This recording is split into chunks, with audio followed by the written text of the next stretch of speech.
আৰু আমাৰ লগত আছে এয়া মালক্ষী নাৰ্চাৰী স্বত্বাধিকাৰী শ্ৰী ৰাজীৱ হাজৰিকা। গতিকে আমি ৰাজীৱ দাদাৰ পৰা এই নাৰ্চাৰীখনৰ বিষয়ে আমি সবিশেষ তেওঁৰ পৰা জানিবলৈ চেষ্টা কৰিম। গতিকে ৰাজীৱ দা, আপোনালোকে শুভকামনা জনাইছোঁ যে এখন ধুনীয়া নাৰ্চাৰী আমাক ঘিলামৰাবাসীলৈ আপুনি উপহাৰ দিছে বুলি ক'ব পাৰি। আমাক ঘিলামৰাৰ নিচিনা এডোখৰ জেগা য'ত আমি বিশেষকৈ গাঁও প্ৰধান এৰিয়া, ইয়াত কোনো নগৰাঞ্চল নাই, নাৰ্চাৰী জ্ঞানটো বিশেষকৈ মানুহৰ ইমান নাই, তেনেস্থলত ঘিলামৰা নিচিনা এখন ঠাই আপুনি নাৰ্চাৰী ব্যৱসায়টো কৰিম বুলি কেনেকৈ আপোনাৰ মনলৈ আহিলে? মই সৰু ফুলৰ লগত জড়িত আৰু কিন্তু সৰুৰ পৰা ফুলৰ লগত জড়িত মানে মই গুৱাহাটী গুচি গ'লোঁ। তাত গৈ মই নাৰ্চাৰী এখনত কাম কৰিলোঁ। কাম কৰি তাত মই 12 বছৰমান থাকিলোঁ।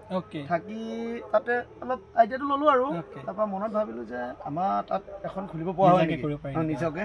সেইটো আইডিয়াতে মতে মই নিজে আৰম্ভ কৰিবলৈ চাইছোঁ। 12 বছৰ দিন কাম কৰি নাৰ্চাৰীৰ বিষয়ে A to Z তেখেতে জ্ঞানটো ল'লে আৰু সেই জ্ঞানটো লৈ আমাক ঘিলামৰাত এখন নাৰ্চাৰী কৰাৰ সপোন দেখিলে আৰু এই সপোনটো আজি বাস্তৱত আমি সকলোৱে দেখা পাইছোঁ নাৰ্চাৰীখনৰ।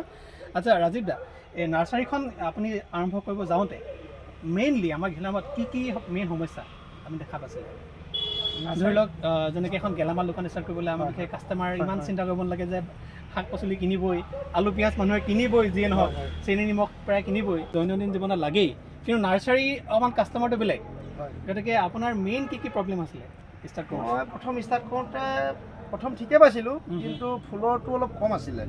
যেতিয়া তোমাৰ গছ গছনি বা ফল মূল বা তামোলৰ পুলিৰ পৰা ধৰি যিখিনি আইডিয়া ঘিলামৰাবাসীখিনি বহুত কিনিছিলে, এতিয়া লাহে লাহে ফুলৰ চাহিদাৰে বেছি পাইছোঁ। ফুলৰ চাহিদা বেছি আছে, মানুহবিলাক উন্নত হৈছে আৰু পকা ঘৰ বনাব লৈছে মানুহবিলাকৰ, কেঁচা ঘৰ নাইকিয়া হৈ গ'ল গাঁৱত আৰু ঘৰটো যেতিয়া বনায় সুন্দৰকৈ সজাবলৈ মন যায়। গতিকে এতিয়া বৰ্তমান ফুলৰ চাহিদা। নাৰ্চাৰী ব্যৱসায় কৰিব যাওঁতে আপোনাৰ ঘৰৰ পৰা কিবা কৈছিল নেকি, সেই নাৰ্চাৰী কৰ চলিব জানো, বা তেনেকৈ কোনোবা উৎসাহ দিছিল নেকি যে নাৰ্চাৰী কৰ দেই চলিব ভাল কথা?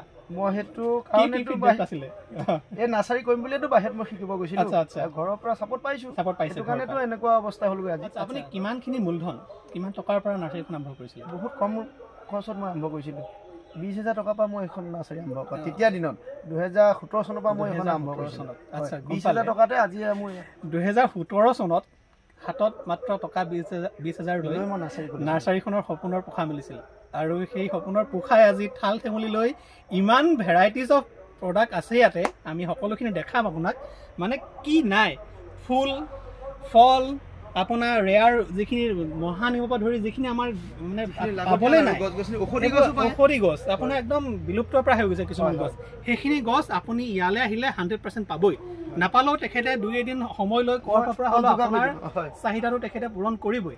আৰু সেইকাৰণে চাগে নাৰ্চাৰীখন আজি সফল হৈছে, আমি সফল হোৱা দেখিছোঁ।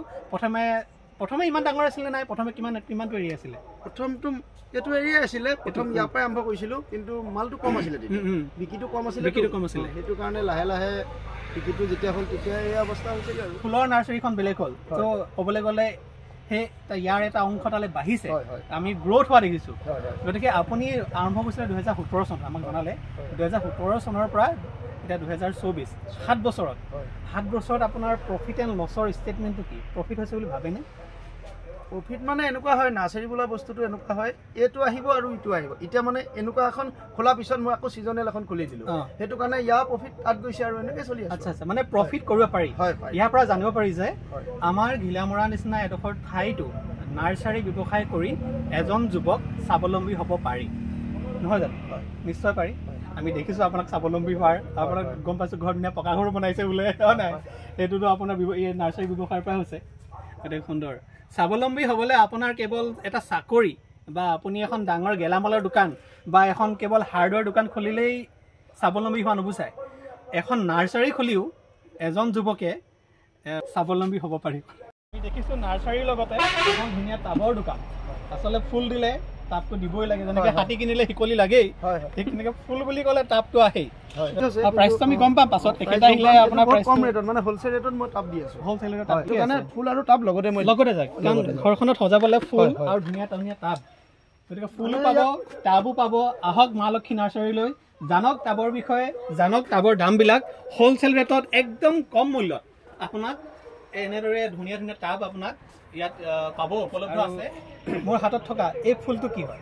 এইটো গোলখিজ হয়, গোলখিজ। ইয়াক মানে এনেকুৱা হয় পট এটা দি ল'লে ই ৰাউণ্ডকে বনাব পাৰি, দেখাত বহুত ভাল লাগে, ফুটবলটো নিচিনা হৈ যায়। আচ্ছা, নাম গোলখিজ। গোলখিজ ন, এইটো ইনডোৰ নে আউটডোৰ? এইটো ইনডোৰ আৰু আউটডোৰ দুইটাই পাৰে। খুব ধুনীয়া লাগিছে দেই।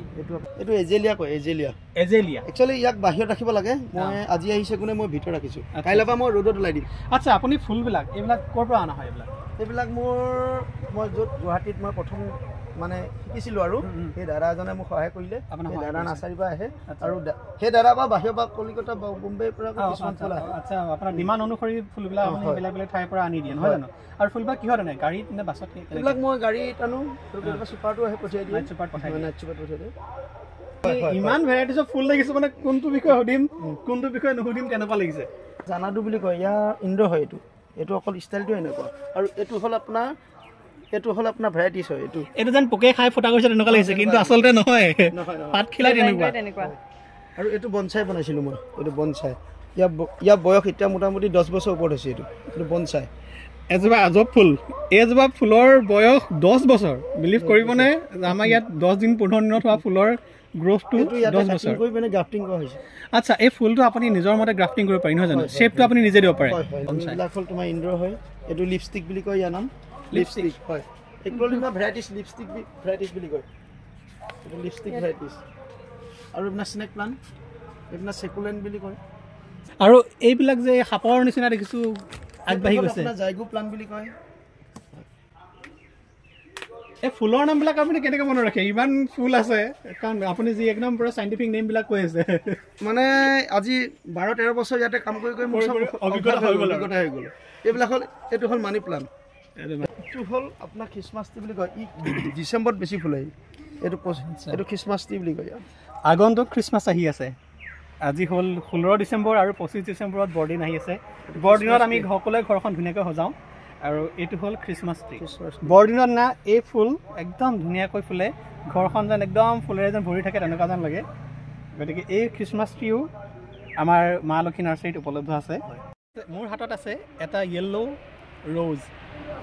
ৰ'জৰ ভেৰাইটি বহুত আছে, পিংক, ৰেড, য়েল্ল', হোৱাইট। গোলাপটোৰ এটাই প্ৰব্লেম হয়, মানুহে লৈ যায়, ৰোৱাৰ পিছত এটা তলৰ পৰা এডাল বনৰীয়া শিপা ওলায়। সেই শিপাটো আমাৰ মানুহে নাজানে কাটিব। সেইটো যদি কাটি দিয়ে নহয়, তেতিয়া গোলাপৰ চেহেৰাটো, কাৰণ আমাৰ ইয়াত গোলাপ ৰুলে বোলে গোলাপ নহয়, আমাৰ এইটো জলবায়ু গোলাপৰ কাৰণে উপযুক্ত নহয়। গতিকে ফুল ল'লে ফুলজোপা কেনেদৰে প্ৰতিপালন কৰিব লাগে তাৰ বিষয়েও আপোনাক সম্পূৰ্ণ জ্ঞান দিব, তেখেতে সহায় কৰিব। আপোনাৰ ঘৰৰ ফুলজোপা যাতে লহপহকৈ বাঢ়ি আহে, ফুল লাগে বা ফল লাগে, পুলিটো কিনিলেও নহ'ব, পুলিটো আপুনি ঘৰত নি সম্পূৰ্ণকৈ কেনেদৰে প্ৰতিপালন কৰিব লাগিব, কেনেদৰে তাক সাৰ পানী দিব লাগিব, এই বিষয়েও সম্পূৰ্ণ গোটেই কথাখিনি জানিব পাৰিব ৰাজীৱ দাৰ পৰা। আৰু এয়া হ'ল মা লক্ষী নাৰ্চাৰীৰ ছেকেণ্ড ব্ৰাঞ্চ, অৰ্থাৎ ইয়াত যিখিনি ছিজনেল ফুল, এতিয়া শীতকালীন নাৰ্জী ফুলৰ বতৰ, তাৰ লগতে ডালিয়া আৰু কি আছে আমি জানিম তেওঁৰ পৰা। গতিকে ছিজনেল যিখিনি ফুল, সেইখিনি ফুলৰ উৎপাদন তেওঁ ইয়াতে কৰিছে। এইটো বতৰত বৰ্তমান তোমাৰ ছিজন ফুল হ'লে ডালিয়া। আৰু এইটো কি ফুল হয়? এইটো ডালিয়া হয়। ডালিয়া। এইখিনি এতিয়া কিমান দিনৰ পাছত ফুলিব? এইটো আৰু 15 দিনত আহি যাব ফুল। আৰু 15 দিনৰ পাছত ডালিয়া ফুলটো আহি যাব ন? আৰু কি আছে? এইখিনি গোটেই ডালিয়া। এইটো ডালিয়া আছে, আপোনাৰ এইটো পনচেটিয়া আছে, কালাৰ আহি যায়। পাতৰ কালাৰটো চেঞ্জ হ'ব ন? আচ্ছা।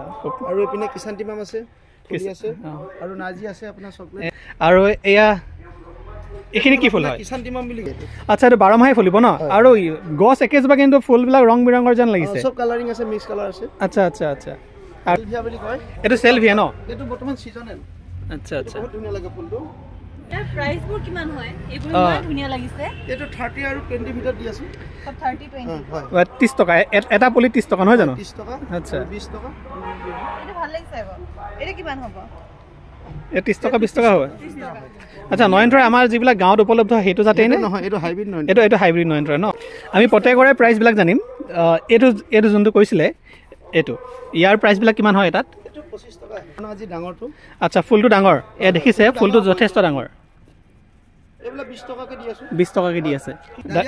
20 টকা। আৰু বাকি এইবিলাক সৰু সৰু পুলি বনাই আছো, জেৰেনিয়াম বনাই আছো।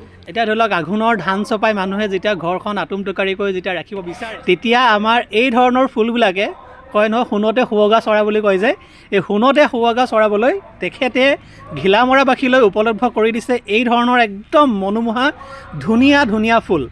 আহক, মা লক্ষী নাৰ্চাৰীলৈ আহক, আৰু আপুনি যেনিয়ে চাই যোনটোকে চাই সেইটোৱে নিবলৈ মন যাব আপোনাৰ এনে ধৰণৰ ফুলবিলাক আপোনাৰ একদম উপযোগীকৈ তুলিছে আৰু এই সময়ত আৰু সপ্তাহ 10 দিনৰ পাছত দেখি চাগে ফুল ফুলিব পৰা হ'ব কালাথিয়া এইটো বহুত ৰেয়াৰ যেন লাগিছে এইটো কি ফুল হয় এইটো ৰবৰ প্লান্ট বুলি কয় ৰবৰ ইয়া ফুলটো বহুত ধুনীয়া লাগে পিচ লিলি বুলি কয় পিচ লিলি আৰু এইটো কি ফুল হয় এইটো আপোনাৰ গেডেলেছ বাল্ব বুলি কয় গেডেলেছ কি সুন্দৰ লাগিছে চাওক এইটো লিলিয়াম বুলি কয় লিলিয়াম আমি মা লক্ষ্মী নাৰ্চাৰীৰ যোনখিনি ছিজনেল ফ্লাৱাৰৰ যোনটো ব্ৰাঞ্চ তালৈ আহিলোঁ আৰু আমি ইমান ধুনীয়া ধুনীয়া প্ৰজাতিৰ ফুল দেখি আমি সঁচাকৈ আপ্লুত শীতকালীন যদি আপুনি ঘৰখন আটোম টোকাৰিকৈ যদি সজাব বিচাৰিছে তেতিয়াহ'লে মা লক্ষ্মী নাৰ্চাৰী ভিজিট কৰক আৰু খুব কম মূল্যতে আপোনাৰ 15 বা 20 টকাৰ ভিতৰত এটা ধুনীয়া ধুনীয়া সুন্দৰ প্ৰজাতিৰ ফুল আপুনি ইয়াত পাব ইমান ভেৰাইটিছ অফ ফুল আছে ইমান ফল আছে ইমান গছৰ পুলি আছে এইবিলাক প্ৰতিপালন কোনে কৰে প্ৰতিপালন মই কৰোঁ আৰু মানুহ মই ৰাখিছোঁ 3জন ৰাখিছোঁ আচ্ছা আপোনাৰ আণ্ডাৰত 3জন মানুহ আছে 3জন মানুহ আছে অৰ্থাৎ আপুনি 3টা পৰিয়াল পোহপাল কৰি আছোঁ সেইটো কাৰণে ময়ো সিহঁতক সহযোগিতা কৰোঁ আমুকটো ক'ত মোৰটো ক'ত সিহঁতিও ধুনীয়াকৈ মোৰ লগতে কাম বন কৰি আজি এই অৱস্থা পাইছোঁ আচ্ছা খুব সুন্দৰ তেখেতে নিজেও স্বাৱলম্বী হৈছে তাৰ লগতে 3টা পৰিয়ালক তেখেতে পোহপাল দিছে কিমান এক সুন্দৰ কথা চাওকচোন এজন অসমীয়া ল'ৰা হৈ নাৰ্চাৰী ব্যৱসায় কৰি নিজেও স্বাৱলম্বী হোৱাৰ লগতে 3জন অসমীয়া যুৱকক তেখেতে কৰ্মসংস্থাপন দিছে সঁচাকৈ আমি শলাগ লৈছোঁ আপোনাৰ এই চেষ্টাত আপোনাৰ নাৰ্চাৰীত আটাইতকৈ বেছি বিক্ৰী যোৱা হয় বস্তুটো কি মোৰ ইয়াত বৰ্তমান বেছি বিক্ৰী কৰি আছে তামোলৰ পুলি আৰু মেহগনি বুলি এটা বাহিৰৰ গছ আহিছে আচ্ছা মেহগনি আচ্ছা সাঁচি গছৰ আমি এখন চিনেমাতে চালোঁ যে বিদুৰ ভাই খুব পপুলাৰ এজোপা গছ আমাৰ ইয়াত আছে নেকি আছে আৰু সাঁচি গছ আমাৰ ইয়াত হ'বনে প্ৰায় মানুহে ৰুইছে কিন্তু প্ৰায় নহয় বুলি কয় কিন্তু মোৰ চেলিংটো অলপ কম হৈছে কাৰণ আমাৰ লখিমপুৰৰ ঘিলামৰা জলবায়ুৰ লগত বোলে সাঁচি গছে খাপ নাখায় গতিকে আমি টেষ্টিং কৰি চাব লাগিব এজোপা নি পেলাই কাৰণ এজোপা লাখটকীয়া গছ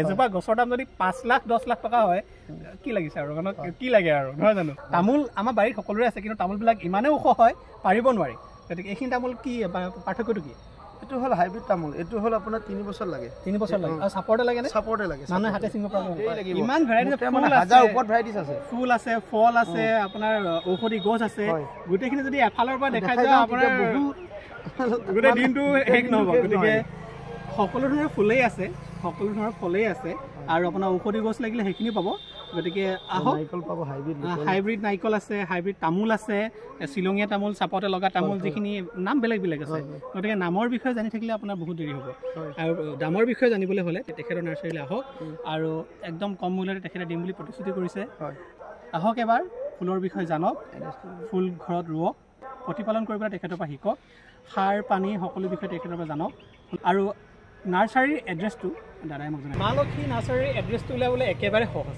ঘিলামৰা আৰক্ষী চকীৰ সন্মুখত ঘিলামৰা থানাৰ সন্মুখতে একদম সন্মুখতে আছে মা লক্ষ্মী নাৰ্চাৰী গতিকে এড্ৰেছটো গম পালেই কি ভেৰাইটিছ অফ ফুল আছে সেই বিষয়ে গম পালে আৰু কেনেদৰে প্ৰতিপালন কৰিব লাগে সেই বিষয়ে গম পালে আহক মা লক্ষ্মী নাৰ্চাৰীলৈ আমি সকলোৱে আপোনাক আমি এটা উপহাৰো পাইছোঁ মা লক্ষ্মী নাৰ্চাৰীৰ পৰা মানি প্লাণ্ট ধন্যবাদ থেংক ইউ